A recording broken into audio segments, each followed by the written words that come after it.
Hi, I'm Micki Carroll, and I'm here with Kat Williams, and we are Cat and Mouse Astrology. Hi, Kat. Hi, Micki. How are you doing this full moon almost? I'm pretty good. The weather's Enjoying great. Enjoying Saturn. that. At least here where we are, it's wonderful,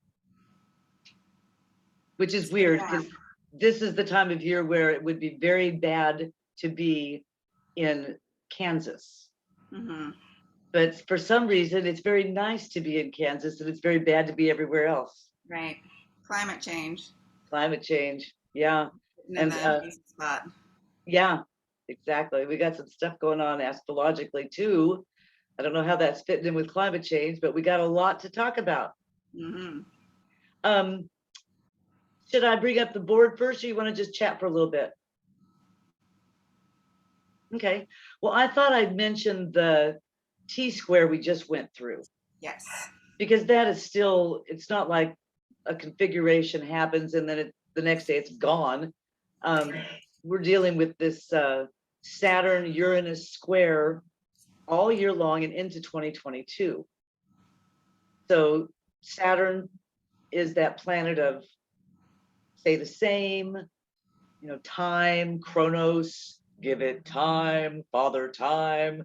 Maybe even a father figure could be represented by Saturn, or an authority.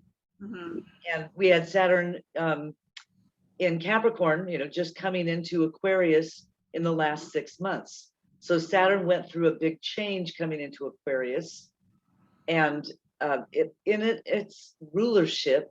I mean, it's former rulership. It's the ruler of Capricorn, but it's also in Hellenistic astrology was the ruler of Aquarius. So it's at home in Aquarius, the astrological symbol of the people, if you will. hmm So Saturn in its role coming into Aquarius and squaring up with Uranus in Taurus, implying great change for those things that are Taurian, mm those things that are also typically that we consider, comfort, and what we typically want to stay the same. Taurus, similar to Saturn, kind of wants to stay the same, and routine and that sort of stuff. So this change has been, I think, the most difficult part of the year. And we had the first square back in February, and we just had the second square. And when we had that square between that 90 degrees between Saturn and Uranus here in July, we also had what they call a T-square, because there was that point in between that, in fact, was Mars on the handle, if you will. So Mars was up in Leo, opposite Saturn, and then Uranus was at the cusp of the square. So I'm probably describing this very badly. One of the ways that I've kept it in my mind here recently is looking at a bow. If one is going to shoot an arrow and they've got a bow, you're going to pull back on that bow on two ends of the bow, and in the hmm middle, you're pulling the string back to let go of the arrow. hmm So I'm picturing Mars here at one part of the bow, Saturn at the other part of the bow. That's what's being pulled back. Those areas of Leo and Aquarius being pulled, being stressed. And they're being stressed back to, practically the breaking point. If you shot a bow and arrow, you're pulling it back hard and far. And then fling, you're letting loose the arrow. And where's that arrow coming from? It's coming from Uranus. It's coming from Taurus. And where's it going? It's going into Scorpio. So wherever you have your Scorpio, what house is Scorpio for you? That is where you might expect to see the changes coming. You might expect to see the impact of this pressure on Aquarius and on Leo. So it's good to know your rising sign, which you can get on astrodienst.com and find your rising sign. And then you know exactly what house is your first, second, third house. So you can find where is Aquarius in your house, for you, and where is Leo. And then you know where that pressure point is, Taurus, and you know where that arrow is flying, Scorpio. hmm How has it impacted you? Well, Scorpio is my house of other people's money, and Taurus is my house of my own resources. And there's a lot of pressure in my professional life of conflicts over resources. Right. Now I see it as part of potentially, we use astrology to understand ourselves and others. It's a symbolic interpretation of our own emotions and our own what's going on around us. And so I think there's a solution in the problems that we see. And sometimes astrology can point to that solution. So I sort of see the Scorpio house is potentially where we can find the solution. It's also where the problem lies or could be coming up, but that's also where the solution could come from. Is that possibly true in your situation where the solution could come from? Yeah, because it's a matter of a scarcity mentality on the other side. Yeah. And that fits that symbolism about perfectly. Yeah. Yeah. You want to hear the Sabian symbols for those points? Yes, let's think about those. Okay. So this was back on July 1st when it hit most closely to this T-square. Saturn is at 12 Aquarius. People on a vast staircase graduated upwards. So there's an ascension element to what Saturn is expressing. Uranus in the center at 13 Taurus. On a beach, children play while shellfish grope at the edge of the water. So it's a very liminal kind of symbol that thinks about like innocence and playfulness. Is that tension that you're pulling back? Can you be innocent and playful as you pull on the bow to bring change? Liminality is often the place of change, right? Right on the edge of things is where transformation comes from. And Uranus is the planet of revolution. And then Mars is at 12 Leo, an old sea captain rocking on the porch of his cottage. So we have this opposition between an elevation, an ascension, a graduation in Saturn, and an old ways and reminiscing from Mars. And we have that. It's interesting that there's that contradiction between the children playing at the beach is the revolutionary action. And one of the points is the elderly in their stasis. Very polarized. Yeah. Which is the whole implication of the T-square, that we've got two things in opposition, and then a third thing at the fulcrum point again that's pulling and creating the pressure there. Mm-hmm. So having that polarity of the young and the old and the moving forward and the staying back and reminiscing, yeah, it feels like a great contradiction. Mm-hmm. You used a term when we talked earlier, I can't remember what it was, that implies that to me. What? We talked about paradox. Is that what you mean? Yeah, maybe a paradox is what that's it, exactly. There's a paradox here. Mm-hmm. Yeah. So interesting when we look at those sorts of things. And it's certainly, we can see it in the outer world.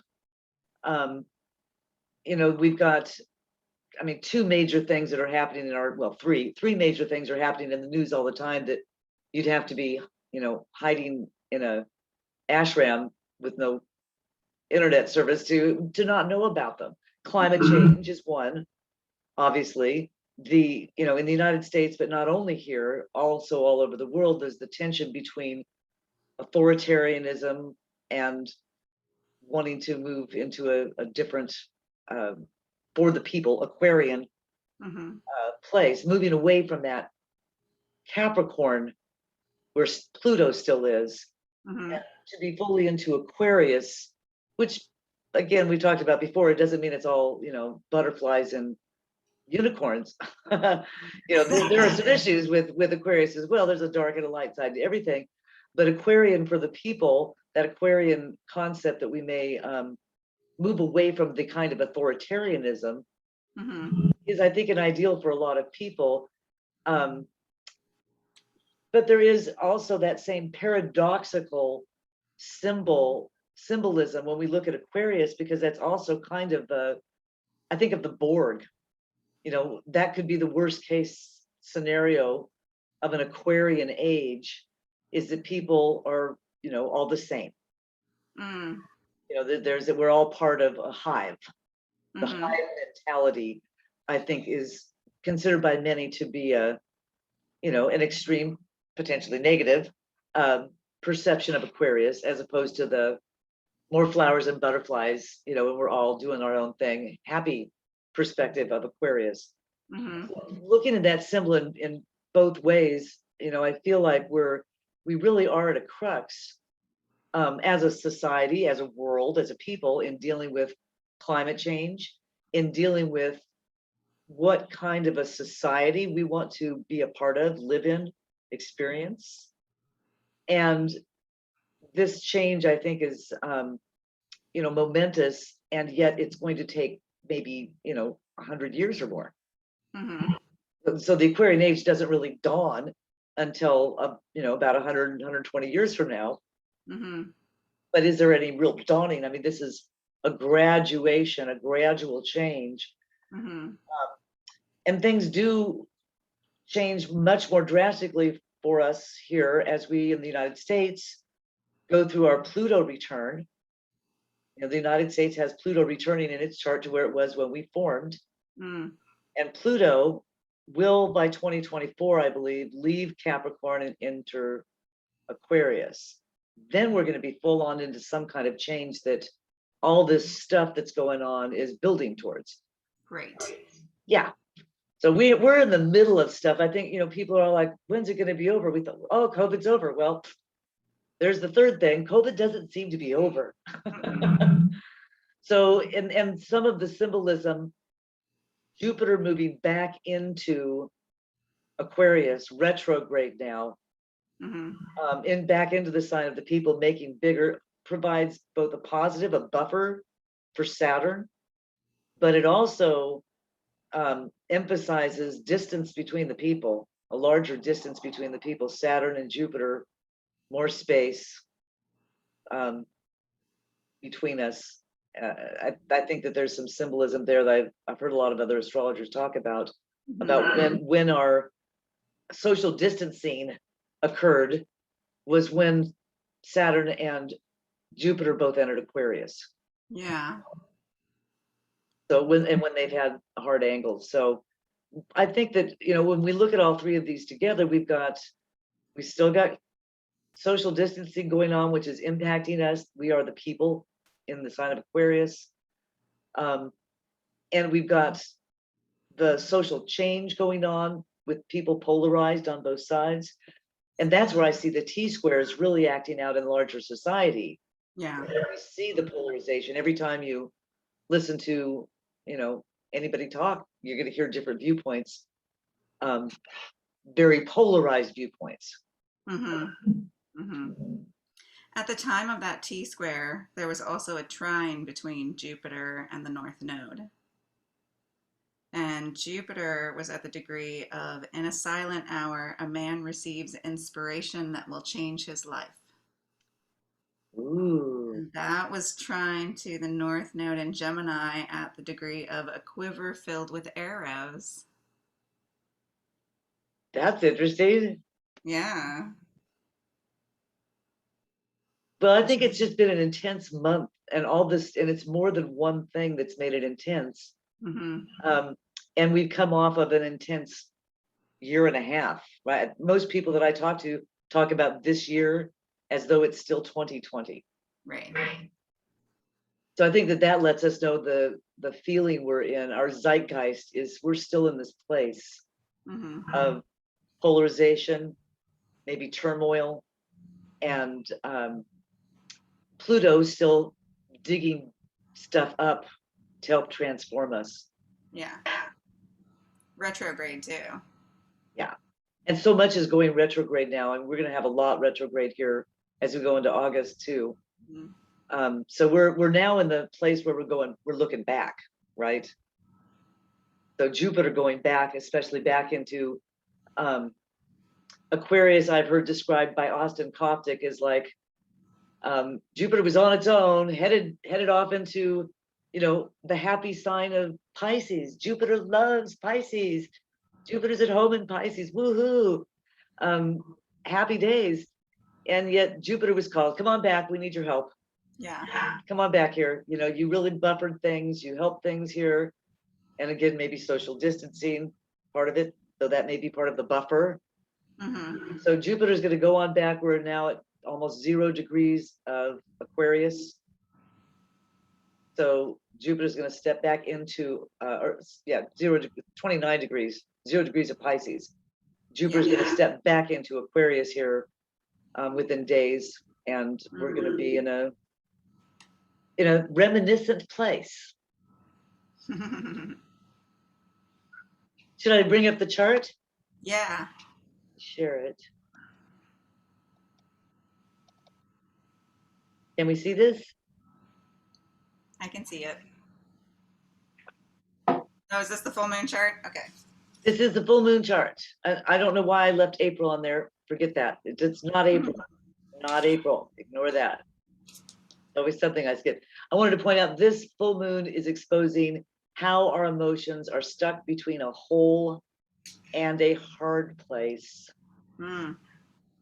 And here's the hole, Pluto. Here's the hard place, Saturn. Here's the moon, opposite the sun, as it is on every full moon. Sandwiched between two quincunxes, between Mars and Pluto, and between the sun and Jupiter. This is a uncomfortable place to be. This is for the 23rd. It also goes through, and the entire month is impacted by the full moon. And it also goes through the next new moon in Aquarius, which is next February. So that's kind of our time frame for this. What else do you see interesting here? Well, that looks pretty stable to me in an uncomfortable way. Well put. Like bounded, stable. Yeah. The degrees for the full moon, 1 Aquarius, an unexpected thunderstorm.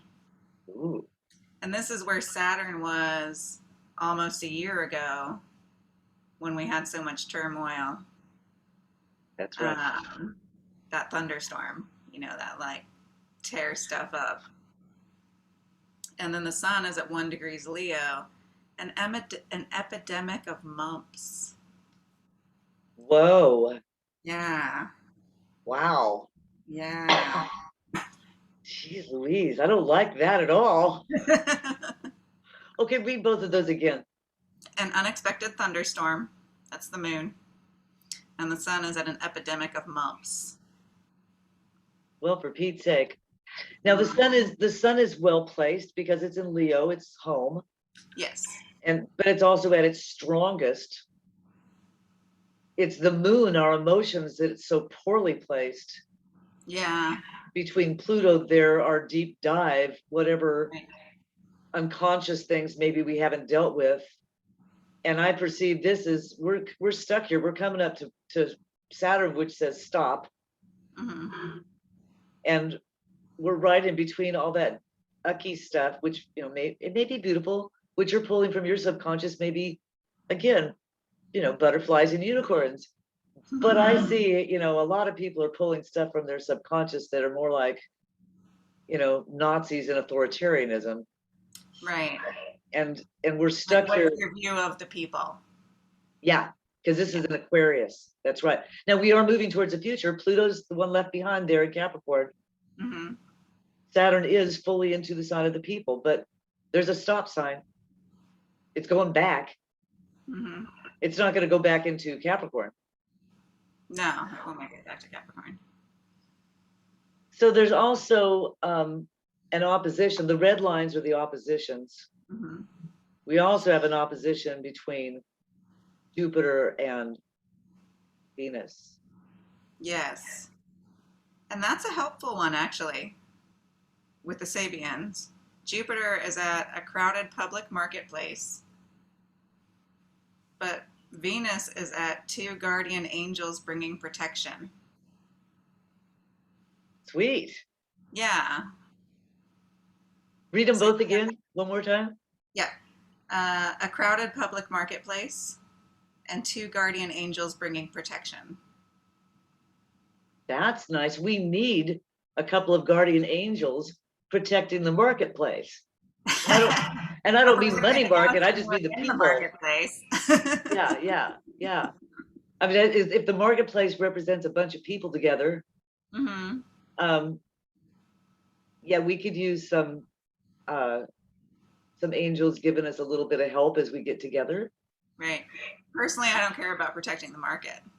Right, I didn't mean the market. I was thinking marketplace would be people in a place rather Right. than the money exchanging Right. the money exchangers. Yeah, Yeah. Marketplaces can be markets of ideas too. exactly. So that's fascinating. We do have a tight configuration, but there's some real positive elements here. And we're going to break through the other side. That moon's going to move on. It's going to move beyond Saturn. Mm-hmm. We will be moving beyond this, and when it moves beyond it, it's going to come into contact with Jupiter. Mm-hmm. So that emotion point, the moon representing our emotions, will shortly be in that kind of happier place. Right. That you've just described. Now, Right. the quincunxes sort of describe discomfort, the mosquito buzzing, or Mm-hmm. as Rick Levine likes to call it, you got a mosquito buzzing in a tent when you're trying to go to sleep at night. Mm-hmm. I always think that's a great analogy because you can't ever find it, so you're just disturbed by it. And this is the quincunx sort of implies that same sort of sense of it's just disturbing between Mars and Pluto. We can't actually address any issue here. This energy to transform is not in a good place for actually doing the transformation. The energy and the transformation are off. Yeah. But there are a couple of there's a trine that Saturn is involved in and a sextile that it's got going on. So Saturn again is that like at a silent hour, a man receives inspiration that may change his life. And it is sextile to Chiron and Aries, a bomb disarmed and disposed of. Ooh, that's nice. Yeah, so you've got the supporting role of Chiron, the wounded healer, dealing with the threat. Yes, we need that. So we've got a couple of there's the two angels coming to the rescue, Jupiter and Chiron. Jupiter and Chiron. Yeah, and a little bit of love from Venus. Yeah, yeah. Mm-hmm. And then Sorry, go ahead. there's also a trine between Saturn, again, that in a silent hour a man receives info that will change his life, is trining the North Node in Gemini, a slave girl demanding her rights. Ooh, that's interesting. Read those again. Saturn, in the silent hour, a man receives inspiration that will change his life. And North Node in Gemini, a slave girl demanding her rights. Nice. So it does sort of harken back to what we were just talking about, this big change in our society and looking to the past. We may not have formal slaves, quote unquote, anymore, but we're still dealing with our history of actual slavery. Right. And on up into the Me Too movement, which is, relatively current.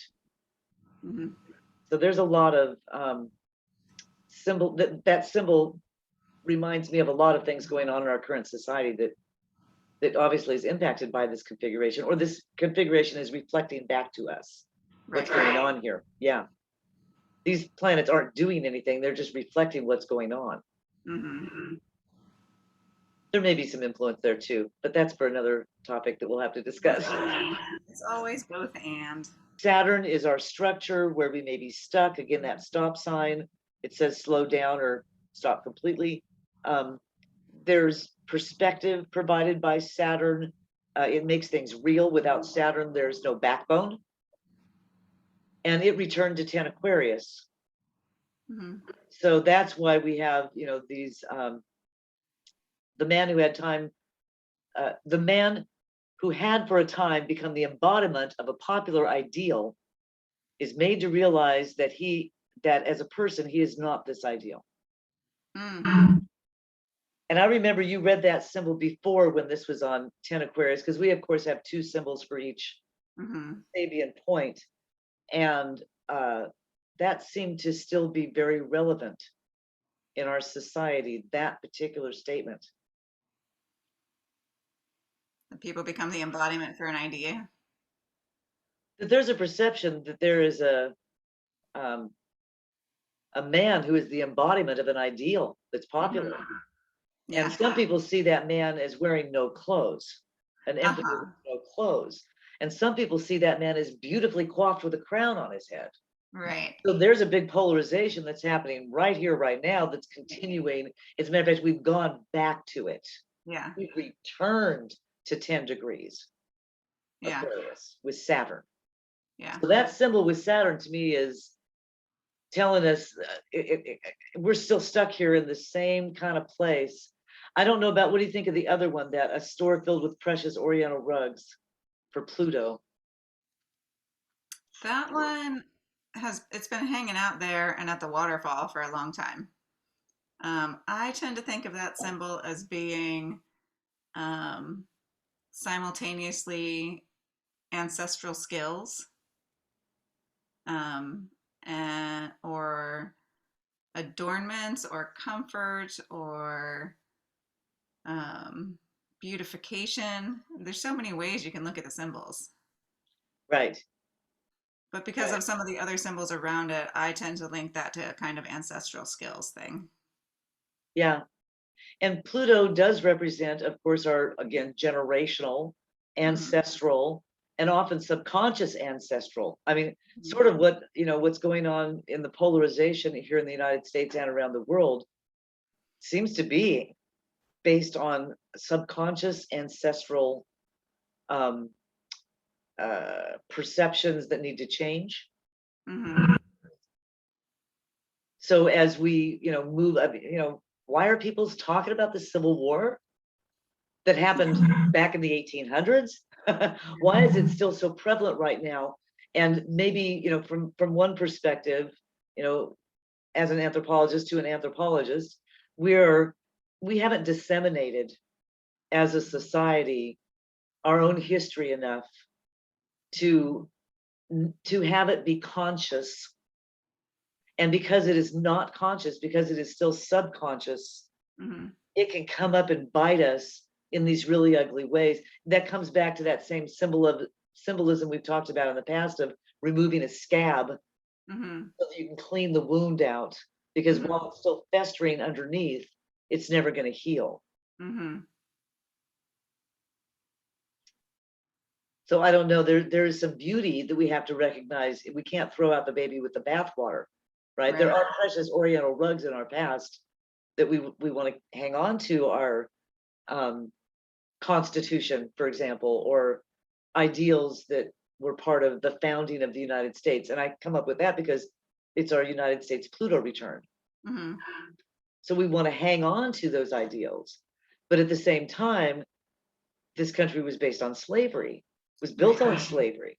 And we have to clean that up before we can move into a better future. And we probably have to recognize that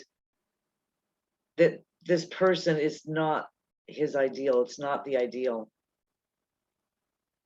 Yeah. It's like the whole we're going to limit what we let you teach children about our past. Right. You know, it's the, like, so many of us are used to the mythologized version of who we are and how we got here As and white what we people. stand for. Yeah, Right. as white people. Where's the myth for where's the who we are and how we got here from a Native American perspective, a Exactly. Chinese perspective, a Japanese perspective, Exactly. Black, African American perspective. All those are very different perspectives, and we don't have only white people in schools. Right. Right. So how do we have a school system that only teaches one point of view? Right. Right. So that old sea captain sitting on his porch rocking, reminiscing about his perspective and not wanting to hear about anybody else's. Yeah. Yeah. So we've got some interesting, the whole year though, the defining aspect is still this Uranus Saturn square. Mm-hmm. And that was the Red Cross nurse. And again, that man who had become the embodiment of a popular ideal is made to realize that as a person, he is not this ideal. Mm-hmm. So, Yeah. very interesting. I'm gonna stop our sharing so we can come back and just chat again. Okay. If I can figure it out. There Which I just looked up where Mars is for the full moon. So speaking of this, like, there are multiple perspectives, you know, and when we privilege one, we miss out on the full reality of the human experience. Mars is at many little birds on the limb of a large tree. we go. Oh, how perfect. Right? How absolutely perfect symbology. Right. So Mars has moved from that old sea captain rocking on his porch, which is an authoritative figure, right? Absolutely. To many little birds and a large tree. Yeah. And that was opposite Pluto, right? Was I it the believe so. opposition to Pluto at the T square? Yes, that's It was because it's right. in It the was Mars eclipse. opposite Pluto at the T square. Yeah. So that opposition there again, that tug of war between the old man wanting to keep rocking and reminiscing about, General Davis and dredging up maybe some reality from the past Mm-hmm. as our as things come from the subconscious into the conscious Mm-hmm. in our collective consciousness. Yes. There's also the individual personal. Obviously, all of us have probably had things that came up from our unconscious to our conscious in our personal lives. Seriously, that was this spring for me. Right, right. And all year, because again, we are not in any way done with this. This is act 2 of a 3-act play. Right. The third act, the real defining moment, comes this December, right at the right at the holiday For our final square. for our final square. And then again, there's going to actually be another one in 2020, not as close as the aspects pull apart. Yeah. But this is defining or reflecting the change that we're going through. That's really big. This is a very big change we're going through. Saturn and in Aquarius and Uranus in Taurus squaring off and saying, are we moving into the future? No, we're staying in the past. No, we're moving into the future. No, we're moving into the future. Yeah. No, There's we're that staying in the past. graduated staircase. That's right. That's right. And we've got 2 guardian angels. Exactly. And Chiron's diffusing the bomb. Now, there may be some people that are drug kicking and screaming into the future. True. They might not come, you know. And they might not. It may be too difficult. And yeah. There's many little birds. The tree is large. Right. Yep. It's keeping the tree and the birds. That's a very Aquarian symbol. Yeah. Keeping the tree and the birds in mind rather than just the old man on the porch. We can feel for the old man on the porch. We can respect the old man on the porch. But then we can also provide resources for the tree and the birds because that's where the future lies. Right. Right. And we can hope that the old man on the porch has that silent moment of inspiration that can change his life. Boy, that would be good. he would recognize he wasn't the ideal. Right. Right. Maybe the ideal involves a lot of birds on the tree limb. That's pretty sweet. Yeah. Seems like we've wrapped this up almost. I think maybe we should stop there. It seems like a very positive place to quit. Yeah, I think we got it. Yay, we did a full moon video again. Thank Yeah. you for watching our video. We appreciate your involvement and hope you leave us comments, and we'll see you again on the new moon. Can I do one more thing? Oh, sure, absolutely. Okay, there's one more aspect of this full moon that's interesting, and it is a trine between Neptune and Mercury. Okay, so Yes. Neptune, and they're both in the water signs. Neptune at 22 Pisces, a medium giving a seance, and Mercury at 21 Cancer, a young woman awaiting a sailboat. Ooh, let's sail away into our bright, beautiful future. Right? And like expect some messages from across the veil. That's interesting. Yeah, Mercury and Neptune, that's definitely messages across the veil. Right. And being a trine, how wonderfully positive that is. What a lovely configuration to add to the other positive elements that are helping us to break into the future, break on through to the other side, Right. as the doors said. Right. So there's expect some messages from across the veil that can help aid in the transitions, like to help us get in that boat and set sail. Beautiful. Thanks for that reminder. Yeah. That's a great tone to end on. All right. Thank you, Kat. Thanks, you guys, for joining us. Bye.